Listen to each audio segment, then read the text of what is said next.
কোন একটা পক্ষযুক্তি ছিল, কোন একটা রাজনৈতিক দলের সাথে যুক্ত ছিল, কোন সুনির্দিষ্ট কারণ ছাড়া, কোন সুনির্দিষ্ট অপরাধ ছাড়া কাউকে গ্রেফতার করার চেয়ে আমি মনে করি দৈনিক যদি অন্যতমকে একটা অস্ত্র উদ্ধার করে তার ফলাফলে গণমাধ্যমে প্রচার করতে পারেন, এই এলাকার গণমাধ্যমের মনে স্বস্তি চলে আসবে, এই এলাকার ভোটাররা ভোটদারিত্বকে উৎসাহিত হবে।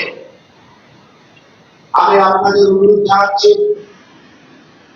আপনারা এই এলাকার শান্তি শৃঙ্খলা রক্ষার জন্য যেভাবে আন্তরিক, আপনারা একটু অবৈধ অস্ত্র উদ্ধারে একটু দৃষ্টি দিন। আমাদের ভোটাররা আগামীতে ২৬ ফেব্রুয়ারি একটি অবাধ, অংশগ্রহণমূলক, সুন্দর, সুস্থ নির্বাচন করতে পারে। আমি আপনাদের মধ্যে এলাকাবাসীকে অনুরোধ জানাবো, আপনারা প্রত্যেকটি পাড়ায়, প্রত্যেকটি ওয়ার্ডে, প্রত্যেকটি ঘরে যারা সন্ত্রাসীদেরকে আশ্রয় দিবে, যারা সন্ত্রাসের কথাবার্তা বলবে, যারা ভয়ে জায়গা নিয়ে ভাঙতে করবে, যারা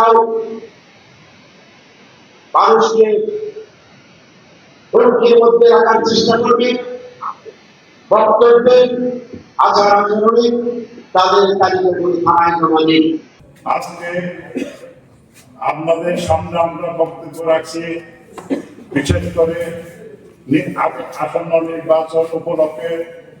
আসন্ন নির্বাচনে আমরা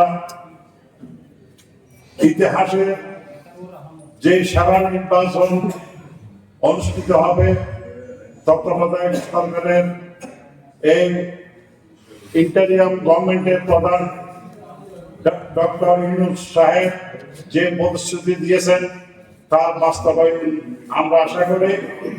আপনাদের মাধ্যমে প্রিয় সাতকানিয়া লোহাগড়ার প্রত্যেকটা জনগণকে আমাদের বার্তা পৌঁছাতে চাই। এই আসন সংসদীয় আসন চট্টগ্রাম 15 সাতকানিয়া লোহাগড়া, এটা সব সময় একত্রকে ধারণ করে সামনে জাতীয় সংসদ নির্বাচনে ভোট যেন কারচুপি না হয়, যেন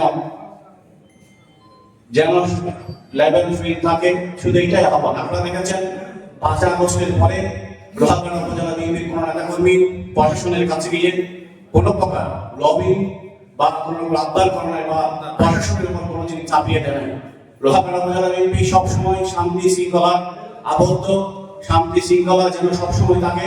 লোহাগড়া উপজেলা বিএনপি সবসময় সেটা চেয়েছে, অতীতে হয়েছে, বর্তমানে যাচ্ছে এবং ভবিষ্যতে যাচ্ছে। তাই আমরা লোহাগড়া উপজেলা প্রশাসনকে আপনাদের মাধ্যমে জানিয়ে চাই, এই ভোটাধিকার প্রয়োগের ক্ষেত্রে আমরা জিরো টলারেন্স দেখতে চাই। কোন রকম কারচুপি হলে, কোন রকম প্রভাব বিস্তার হলে বাংলাদেশ জাতীয় দলের প্রত্যেকটা নেতা সেন্টারে সেটা প্রতিরোধ করে তুলবে।